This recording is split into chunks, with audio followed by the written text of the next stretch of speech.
Hi friends, welcome to my YouTube channel. Simple ಆಗಿ ಸಖತ್ tasty ಆಗಿರುವಂತಹ ಮಟನ್ ಕರಿ ರೆಸಿಪಿನ ಶೇರ್ ಮಾಡ್ತಾ ಇದ್ದೀನಿ. ಈ ಮಟನ್ ಕರಿ ರೆಸಿಪಿನ ನೀವು ಒಂದ್ಸಲ ಟ್ರೈ ಮಾಡಿ ನೋಡಿ, ತುಂಬಾ ಟೇಸ್ಟಿ ಆಗಿರುತ್ತೆ. ಯಾವಾಗಲೂ ಒಂದೇ ಥರ ಮಟನ್ ಸಾಂಬಾರನ್ನ ತಿಂದು ಬೇಜಾರಾಗಿದ್ದರೆ ಈ ಮೆಥಡ್ನಲ್ಲೂ ಕೂಡ ಒಂದ್ಸಲ ಟ್ರೈ ಮಾಡಿ ನೋಡಿ. ಅಷ್ಟೇ ಅಲ್ಲದೆ ಚಪಾತಿ, ಪೂರಿ, ಗೀ ರೈಸ್ಗೆ ಏಳಿ ಮಾಡಿಸಿದಂತಹ ರೆಸಿಪಿ. ಬನ್ನಿ ಯಾವ ರೀತಿ ಈ ಮಟನ್ ಕರಿನ ಮಾಡ್ಕೊಳ್ಳೋದು ಅಂತ ನೋಡೋಣ. ಮಟನ್ ಕರಿನ ಮಾಡಲಿಕ್ಕೆ ನಾನಿಲ್ಲಿ ಮೊದಲು ಅರ್ಧ kg ಆಗೋಷ್ಟು ಮಟನ್ನ ತೊಗೊಂಡಿದ್ದೀನಿ. ಮಟನ್ನ ನಾನಿಲ್ಲಿ ಒಂದು 2 ಸಾರಿ ನೀಟಾಗಿ ವಾಶ್ ಮಾಡಿಕೊಂಡು ಇದನ್ನು ಪಕ್ಕಕ್ಕೆ ಇಟ್ಕೊಳ್ತಾ ಇದ್ದೀನಿ. ಮಟನ್ ಕರಿನ ಮಾಡಲಿಕ್ಕೆ ಸಿಂಪಲ್ ಆಗಿ ಒಂದು ಮಸಾಲೆನ ರೆಡಿ ಮಾಡ್ಕೊಳ್ಳೋಣ. ಮಸಾಲೆನ ರೆಡಿ ಮಾಡ್ಕೊಳ್ಳೋದಕ್ಕೆ ನಾನಿಲ್ಲಿ ಗ್ಯಾಸ್ ಸ್ಟವ್ನ ಆನ್ ಮಾಡಿ ಒಂದು ಫ್ರೈಯಿಂಗ್ ಪ್ಯಾನ್ ಇಟ್ಕೊಂಡಿದ್ದೀನಿ. ನಂತರ ಇದಕ್ಕೆ 2 ಟೀ ಸ್ಪೂನ್ ಆಗೋಷ್ಟು ಎಣ್ಣೆನ ಸೇರಿಸ್ಕೊಳ್ತಾ ಇದ್ದೀನಿ. ನೆಕ್ಸ್ಟ್ ಇದಕ್ಕೆ 4 ಲವಂಗ, 2 ಏಲಕ್ಕಿ, 1 ಇಂಚಷ್ಟು ಚಕ್ಕೆ, ಕಲರ್ಗೋಸ್ಕರ ನಾನಿಲ್ಲಿ 6 ರಿಂದ 7 ಬ್ಯಾಡಗೆ ಮೆಣಸಿನ್ಕಾಯಿನ ಸೇರಿಸ್ಕೊಳ್ತಾ ಇದ್ದೀನಿ. ಹಾಗೆ ಒಂದು 10 ಎಸಳಷ್ಟು ಬೆಳ್ಳುಳ್ಳಿ, 1 ಇಂಚಷ್ಟು ಶುಂಠಿನ ಈ ರೀತಿ ಸಣ್ಣದಾಗಿ ಕಟ್ ಮಾಡಿ ಸೇರಿಸ್ಕೊಳ್ತಾ ಇದ್ದೀನಿ. ಇದ್ರ ಜೊತೆಗೆ 1 ಟೀ ಸ್ಪೂನ್ ಆಗೋಷ್ಟು ಮೆಣಸು, 2 ಟೀ ಸ್ಪೂನ್ ಆಗೋಷ್ಟು ಧನಿಯಾ ಕಾಳು, 1 ಟೀ ಸ್ಪೂನ್ ಆಗೋಷ್ಟು ಜೀರಿಗೆನ ಸೇರಿಸಿ ಲೋ ಫ್ಲೇಮಲ್ಲಿಯೇ ಇದನ್ನು ಫ್ರೈ ಮಾಡ್ಕೊಳ್ತಾ ಇದ್ದೀನಿ. ಲೋ ಫ್ಲೇಮಲ್ಲಿಯೇ ಇಟ್ಟು ಯಾವುದನ್ನು ಸಹ ಸೀದಿಸ್ಕೊಳ್ಳದೆ ಇದನ್ನು ಫ್ರೈ ಮಾಡ್ಕೋಬೇಕಾಗುತ್ತೆ. ಈ ಎಲ್ಲ ಪದಾರ್ಥಗಳು ಅರ್ಧದಷ್ಟು ಫ್ರೈ ಆಗಿದ ನಂತರ ಇದಕ್ಕೆ ಅರ್ಧ ಹಿಡಿಯಷ್ಟು ಕರಿಬೇವಿನ ಸೊಪ್ಪು, 2 ಟೀ ಸ್ಪೂನ್ ಆಗೋಷ್ಟು ನಾನಿಲ್ಲಿ ಉರಿಗಡಲೆನ ಸೇರಿಸ್ಕೊಳ್ತಾ ಇದ್ದೀನಿ. ಉರಿಗಡಲೆನ ಸೇರಿಸೋದ್ರಿಂದ ಗ್ರೇವಿ ಕನ್ಸಿಸ್ಟೆನ್ಸಿ ತಿಕ್ಕಾಗಿ ಬರುತ್ತೆ.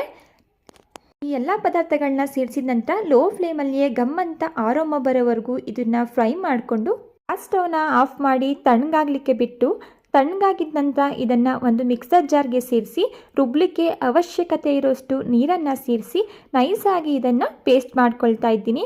ನೋಡಿ, ಎಷ್ಟು ನೈಸಾಗಿ ಸಾಧ್ಯ ಆಗುತ್ತೋ ಅಷ್ಟು ನೈಸಾಗಿ ಇದನ್ನು ಪೇಸ್ಟ್ ಮಾಡ್ಕೋಬೇಕಾಗುತ್ತೆ. ನೋಡಿ, ನಾನಿಲ್ಲಿ ಈ ರೀತಿ ಪೇಸ್ಟ್ ಮಾಡ್ಕೊಂಡಿದ್ದೀನಿ. ಈಗ ಇದನ್ನು ಪಕ್ಕಕ್ಕೆ ಇಟ್ಕೊಳ್ತಾ ಇದ್ದೀನಿ. ನೆಕ್ಸ್ಟ್ ನಾನಿಲ್ಲಿ ಒಂದು ಕುಕ್ಕರ್ ತೊಗೊಂಡಿದ್ದೀನಿ. ಕುಕ್ಕರ್ಗೆ ನಾನಿಲ್ಲಿ 1 ಟೇಬಲ್ ಸ್ಪೂನ್ ಆಗೋಷ್ಟು ಎಣ್ಣೆನ ಸೇರಿಸ್ಕೊಳ್ತಾ ಇದ್ದೀನಿ. ಎಣ್ಣೆ ಬಿಸಿಯಾಗಿದ ನಂತರ ಇದಕ್ಕೆ 2 ಮೀಡಿಯಮ್ ಸೈಜ್ದು ಸಣ್ಣದಾಗಿ ಕಟ್ ಮಾಡಿ ಇಟ್ಕೊಂಡಿರುವಂತಹ ಈರುಳ್ಳಿನ ಸೇರಿಸ್ಕೊಳ್ತಾ ಇದ್ದೀನಿ. ಈರುಳ್ಳಿನ ಸೇರಿಸಿದ ನಂತರ ಈರುಳ್ಳಿ ಎಣ್ಣೆಯಲ್ಲಿ ಫ್ರೈ ಆಗಿ ಕಂಪ್ಲೀಟಾಗಿ ಬ್ರೌನ್ ಕಲರ್ ಆಗಬೇಕು, ಅಲ್ಲಿವರೆಗೂ ಇದನ್ನು ಫ್ರೈ ಮಾಡ್ಕೋಬೇಕಾಗುತ್ತೆ. ನೋಡಿ, ಈರುಳ್ಳಿ ಎಣ್ಣೆಯಲ್ಲಿ ಇಷ್ಟು ಫ್ರೈ ಆದರೆ ಸಾಕು, ಗ್ರೇವಿ ಅನ್ನೋದು ತುಂಬಾ ಟೇಸ್ಟಿಯಾಗಿ ಬರುತ್ತೆ. ನಂತರ ಇದಕ್ಕೆ ಸಣ್ಣದಾಗಿ ಕಟ್ ಮಾಡಿ ಇಟ್ಕೊಂಡಿರುವಂತಹ 1 ಮೀಡಿಯಮ್ ಸೈಜ್ದು ಟೊಮೆಟೊ ಹಣ್ಣನ್ನು ಸೇರಿಸಿ ಟೊಮೆಟೊನು ಸಹ ಸಾಫ್ಟ್ ಆಗೋವರೆಗೂ ಇದನ್ನು ಸಹ ಫ್ರೈ ಮಾಡ್ಕೊಳ್ತಾ ಇದ್ದೀನಿ. ಈಗ ನೀವೇ ಇಲ್ಲಿ ನೋಡ್ಬೋದು, ಟೊಮೆಟೊ ಸಹ ಬೆಂದು ಸಾಫ್ಟ್ ಆಗಿದೆ. ಈಗ ಇದಕ್ಕೆ ನಾವು ಗ್ರೈಂಡ್ ಮಾಡಿ ಇಟ್ಕೊಂಡಿರುವಂತಹ ಮಸಾಲ ಪೇಸ್ಟ್ನ ಸೇರಿಸ್ಕೊಳ್ಳೋಣ. ಮಸಾಲ ಪೇಸ್ಟ್ನ ಸೇರಿಸ್ಕೊಂಡು ಒಂದು 2 ನಿಮಿಷ ಈರುಳ್ಳಿ ಹಾಗೂ ಟೊಮೆಟೊ ಜೊತೆ ಸೇರಿಸಿ ಚೆನ್ನಾಗಿ ಇದನ್ನು ಫ್ರೈ ಮಾಡ್ಕೊಳ್ಳೋಣ. ಜಾಸ್ತಿ ಫ್ರೈ ಮಾಡೋ ಅವಶ್ಯಕತೆ ಇಲ್ಲ. ಆಲ್ರೆಡಿ ನಾವು ಮಸಾಲೆನ ಫ್ರೈ ಮಾಡಿ ರುಬ್ಕೊಂಡಿರೋದ್ರಿಂದ ಒಂದು 2 ನಿಮಿಷ ಫ್ರೈ ಮಾಡಿಕೊಂಡ್ರೆ ಸಾಕು. ಈಗ ನೀವಿಲ್ಲಿ ನೋಡ್ಬೋದು, ಮಸಾಲೆ ಕೂಡ ಎಣ್ಣೆ ಬಿಟ್ಕೊಳ್ತಾ ಇದೆ. ಈಗ ನಾನಿಲ್ಲಿ ವಾಶ್ ಮಾಡಿ ಇಟ್ಕೊಂಡಿರುವಂತಹ ಮಟನ್ನ ಸೇರಿಸ್ಕೊಳ್ತಾ ಇದ್ದೀನಿ. ಮಟನ್ನ ಸೇರಿಸಿದ ನಂತರ ಸ್ವಲ್ಪ ಅರಿಶಿಣದ ಪುಡಿ ಹಾಗೆ ರುಚಿಗೆ ತಕ್ಕಷ್ಟು ಉಪ್ಪನ್ನು ಸೇರಿಸಿ ಮಸಾಲೆ ಜೊತೆ ಚೆನ್ನಾಗಿ ಹೊಂದ್ಕೊಳ್ಳೋ ರೀತಿ ಮಟನ್ನ ಮಿಕ್ಸ್ ಮಾಡಿಕೊಂಡು ಮೀಡಿಯಂ ಫ್ಲೇಮಲ್ಲಿಟ್ಟು ಒಂದು 10 ನಿಮಿಷಗಳ ಕಾಲ ಇದನ್ನು ಚೆನ್ನಾಗಿ ಬೇಯಿಸ್ಕೋಬೇಕಾಗುತ್ತೆ. ನೋಡಿ, ನಾನಿಲ್ಲಿ ಒಂದು 10 ನಿಮಿಷಗಳ ಕಾಲ ಮಟನ್ನ ಮೀಡಿಯಂ ಫ್ಲೇಮಲ್ಲಿಟ್ಟು ಚೆನ್ನಾಗಿ ಬೇಯಿಸ್ಕೊಂಡಿದ್ದೀನಿ. ಈಗ ಮಟನ್ ಕೂಡ ನೀರು ಬಿಟ್ಟು ಮಸಾಲೆಯಲ್ಲಿರುವಂತಹ ಎಣ್ಣೆ ಎಲ್ಲ ರಿಲೀಸ್ ಆಗ್ತಾ ಇದೆ. ನೀವು ಸೈಡಲ್ಲಿ ನೋಡ್ತಾ ಇರ್ಬೋದು.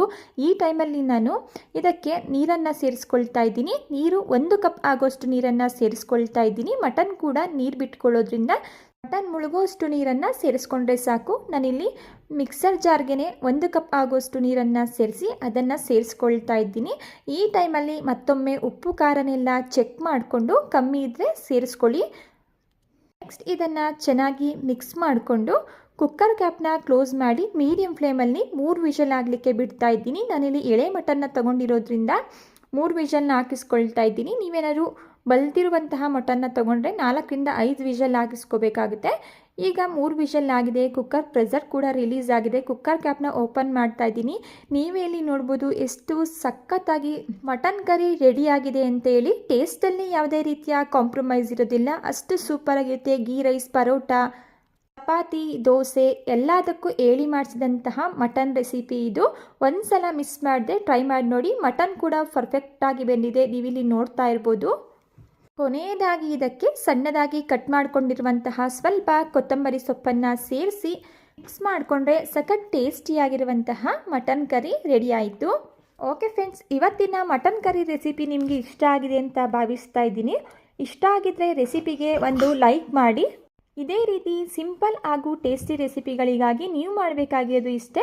ದಯವಿಟ್ಟು ಚಾನಲ್ನ ಸಬ್ಸ್ಕ್ರೈಬ್ ಮಾಡಿಕೊಂಡು ಚಾನಲ್ಗೆ ಸಪೋರ್ಟ್ ಮಾಡಿ. Thank you for watching.